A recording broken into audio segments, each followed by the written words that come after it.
Subscribe to our YouTube channel and press the bell icon to get the latest updates. I am with Sukhadeo Thorat, Professor Emeritus of Jawaharlal Nehru University, the former chairman of the University Grants Commission, the UGC. Sukhadeo Thorat, along with 28 other teachers from various universities and colleges from across the country, had on 9th July written a letter and appeal to the UGC asking it to review its decision of holding exams. Welcome to ThePrint, sir. Thank you. Sir, my first question to you is, presently a couple of states like Punjab and Delhi have said that they do not want to hold exams, but the UGC is pretty strict regarding its guidelines that the examinations have to be completed by September 30th. Yeah. So do you think the UGC's guidelines are legally binding or not in this matter? I think it's a legal issue, and the state will probably seek the legal opinion. I am not aware about very much aware about the legal aspect of it, but generally the universities, because the education is in concurrent list, there are certain power which remain with the central government, and the UGC, University Grant Commission, is the agency which is created by the central government. So maintenance of standard, coordination of higher education, and there are similar issues which are on the interface of center and state, which are in the jurisdiction of the UGC. But my feeling generally is that the examinations are with the state university. They are autonomous. When do they consider hold examination? How do they conduct examination? There are a lot of variation across the universities. So UGC generally give the autonomy to the state universities. But strict legal interpretation, I think I am not very clear about it, or I am not aware about it. I think somebody will have to see the MOA and the Act. Right, sir. So, do you think after the UGC gave the decision on 6th of July, students and parents and a lot of teachers complained against it. Students started tweeting about it. There was a social media outrage saying that is the UGC trying to value exams more than lives? Do you think it is a blunder? Do you think the UGC will jeopardize the lives of students and the staff by holding exams? Well, that is one way to put it, but I will look at the issue slightly differently. See, the point is that we have closed down education institution, higher education colleges, for the simple reason that social isolation is necessary to stop the spread of the COVID, and therefore colleges have been closed down, and everywhere that kind of provision is made. Now there are if distancing is the reason for stopping the COVID, then if we hold the examination, then we are again bringing the student together physically on the campuses, in the colleges, in the universities, and increase the risk of spread of COVID. You may take so many precautions, but if you are bringing hundreds of students on the campus and in the hall and the teachers, so there is a risk that it might result into spread of the COVID. Therefore, I preferred, this is my personal view, that I think evaluating and giving the grade on the basis of the last 2-year performance or last 5 semester performance would be a better alternative to avoid the risk that is involved in holding the examination, where the physical presence of the many students will be there. But UGC has a different view. Ministry probably has a different view. Yeah. Right, sir. So, do you think providing marks on the students' past performances will be fair, especially when it is about final year exams, about awarding a degree to the student? Well, see, I think it will be fair. It will be fair because, after all, you are judged on the basis of your last 2-year performance or last 5 semester performance or 3-year performance, depending on the duration of the degree. You are not judging on ad hoc basis. You are judging on your own performance for a longer period of time. Right. The only thing is that in the last semester or last year, you are not being judged or examined. Now, we do not, there is an argument that, it might improve the grade of some student, but we don't have study which indicate that in what proportion, in case of what proportion of the student, the grades are improved in the last year examination. There is also a possibility that the grade goes down, so it cuts both way. But the point is that, well, student would like to have an examination. That's fine. But the question is that we are closed down the universities and college simply because there is a health risk. So we will have a health risk provided we hold the examination with the physical presence of the student. Therefore, we are asking for an alternative, that is just giving the grade on the basis of earlier performance. And I think that's fair enough. There is no injustice to any student. There is other thing, other point that I would like to mention is this, that there is suggestion that there should be an examination, online examination on online teaching. Now, Delhi University's experience is that only 50% of the students are attending the classes online. And the National Sample Survey data shows that in rural and urban area, the proportion of the student having a laptop or a desktop is very high. So online examination is out of question, and or teaching is out of question. So you have to hold the physical examination. Now, physical examination involves risk. Therefore, the alternative is to judge them on the basis of their past performance is a very reasonable and fair idea. There is another thing that I would like to say is that student is not a homogeneous community. Student is a heterogeneous community, and it has to be fair to everybody. For example, the lockdown of the economy has affected certain section of the society very badly. Now there are three of them. One is those informal worker who work without contract, and the casual laborer who work on a daily basis, and the self-employed, who are engaged in a petty businesses. Now they have been affected very badly. Now at the more their struggle is how to earn the money, how to get the money, how to manage the consumption and food. And so there is a lot of tension there. There is a undernutrition, malnutrition, danger of hunger. Now, there are a lot number of students from these families. I have made a quick estimate. If you take the self-employed poor, if you take the informal worker, which are working on contract, without contract, casual labor, their children who are in the colleges and the university, they account 40% of the total student in the country. 39% of the students. Now, they are in a situation, these students who are facing the economic crisis are under tension. They cannot work, they cannot study. And secondly, they are back to the home where the houses are small. They do not have facilities to study. Now, such a big section of the students, about 30%, is not in a position to take the examination. So if you have examination, beside the health risk, you are really being unfair to them that they are not in a position to study. As against the student, a class of students who are well economically better off, who have health facility, who can work at the home, who can go to the examination center in a safe atmosphere. So I think we have to be reasonable to all the student community. These other students should understand that we are in a very difficult time, and difficult time require a difficult solution. Now, by giving grade on the basis of past performance, everybody benefits. There is no injustice involved in it. The only thing that you are being judged on your own performance for last 2 years or 5 semesters, but at the same time, you are avoiding the risk. So these are some of the consideration which, human consideration which we have to take into account. I have not mentioned about the migration. 40%, 35% of our workers are migrant labor. Now, their children who are taking education in the colleges, in the university, what is their fate? Can they work? Can they study? So we have to consider it, the whole issue looking at it wholly, and take a decision which is fair to everybody.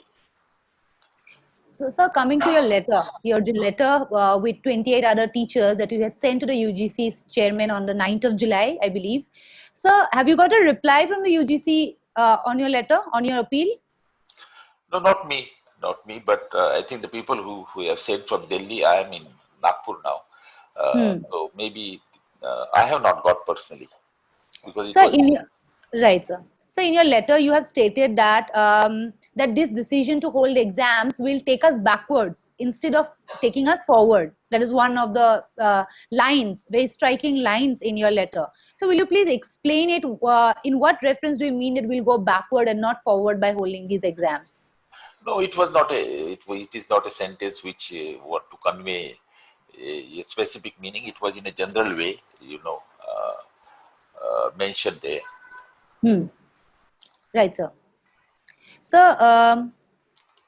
regarding the offline mode of exams that the UGC has also suggested that HRD minister has also said that the SOPs have been drafted in consultation with the health and home ministries. A couple of the points in the SOP say sanitization, separating students, limiting them to in one room. Do you think we have the logistics, the infrastructure to maintain social distancing while offline examinations?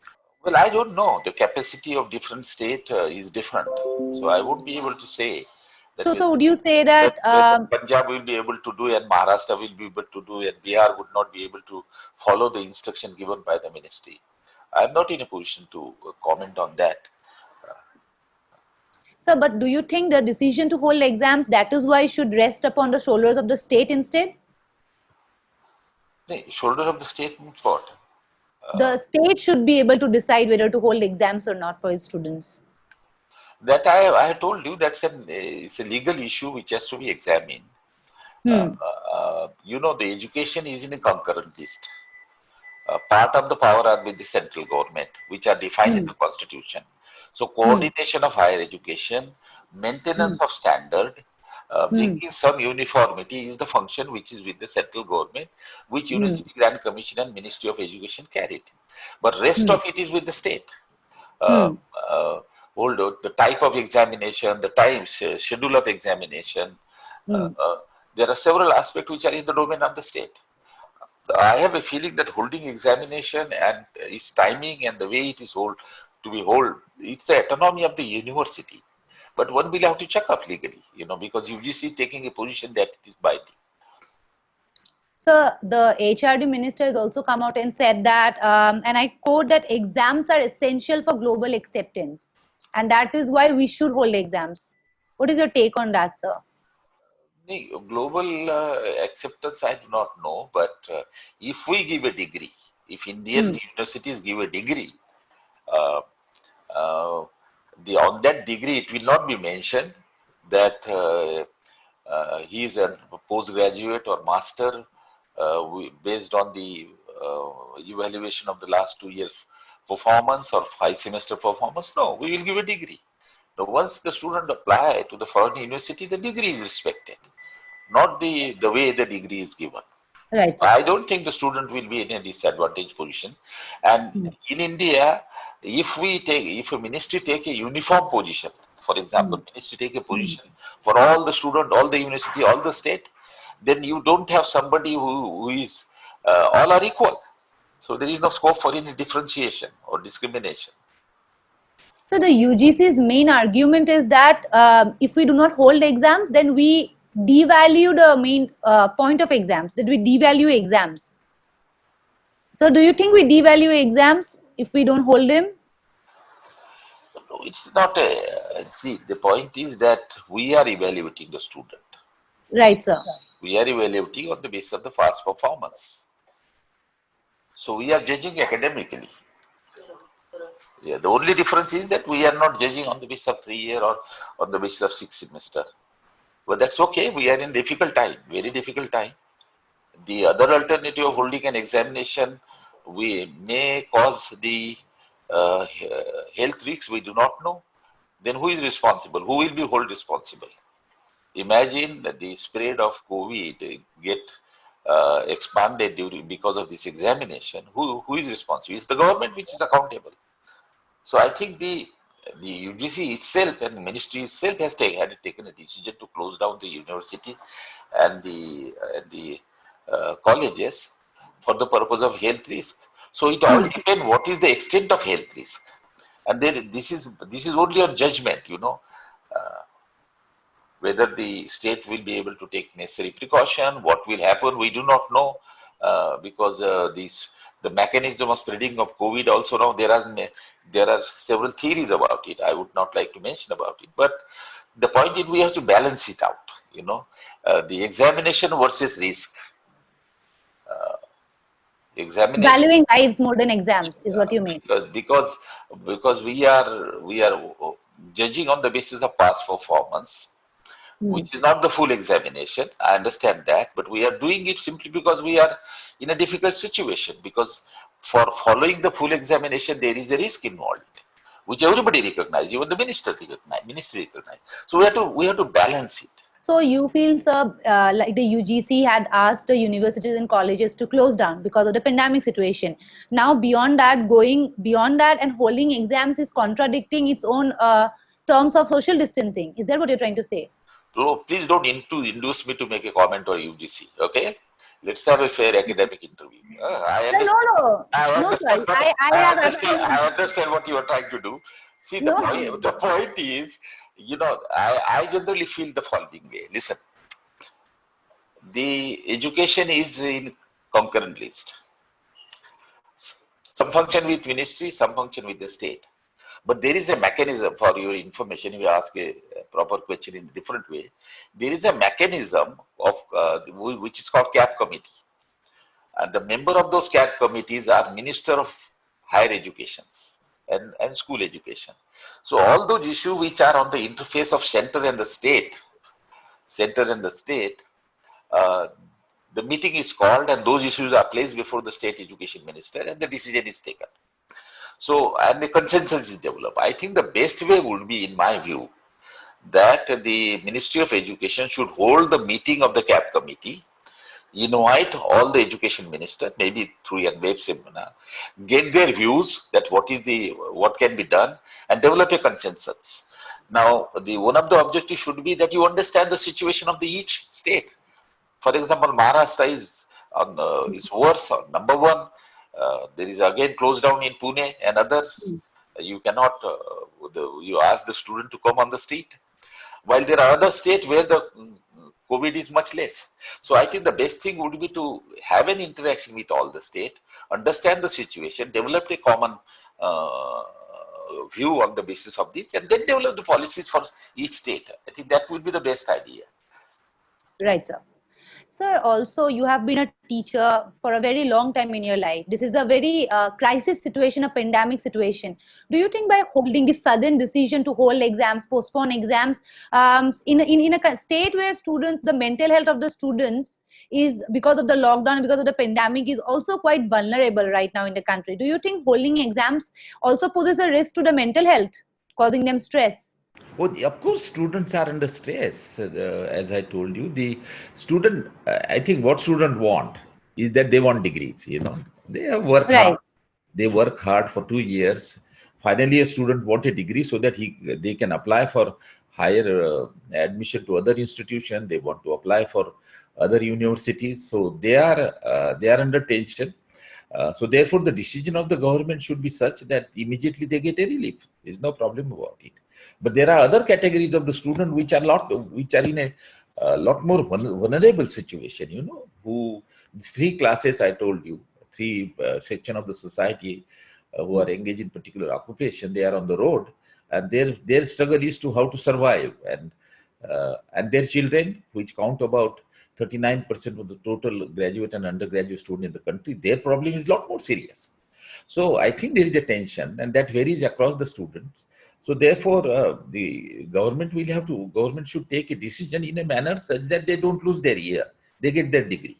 And there are ways we have done. If you do it on the basis of the past performance, they get a degree. There is no problem. So apart from doing it on the basis of the previous marks, do you think internal assessment is also an option? Internal assessment? Internal assessment on the basis of what? So on the basis of their assignments, like asking them to submit assignments. Online? Yes, sir. Online, I have told you the problem of online, that the large majority of the section do not have the infrastructure and facilities, laptop or desktop on the with them. So that is not possible. You know, you I don't know whether you are aware about the statement by the Vice Chancellor of Jadavpur University. He himself issued an order for the online teaching and online examination, and then he also cautioned it that the student from the rural area and other area, they won't have access. Delhi University's online education, online teaching is going on. The attendance rate is only 50%. Now, we don't know what proportion of that absence is because they don't have facility at all. So online is not an option at the moment. Right, sir. Right, sir. That All is right, a sir. lesson. That is a lesson that, in fact, that is a lesson that we should increase our infrastructure in the university and colleges, whereby all our entire educational system can be internally connected. So that is it's a lesson for us. There are 13 to 14 open university in the country, including Indira Gandhi University. They have classes and they have lectures which are online, but they have developed a less expensive system. They have regional center where student goes, and there are lectures from Delhi, and they listen. Similarly, we can develop an interconnectivity with the colleges, and teaching can be done from the universities or for any other place. So this is a good lesson for us, that how do we spend more money and develop the connectivity with all the colleges, if not with the individual, at least with the colleges. If we have connectivity, then it will help. We have come to an end of our interview today. Thank you so much for your time, sir. Thank you very much. For The Print, this is Bismee Taskin. For more, visit theprint.in and follow us on social media.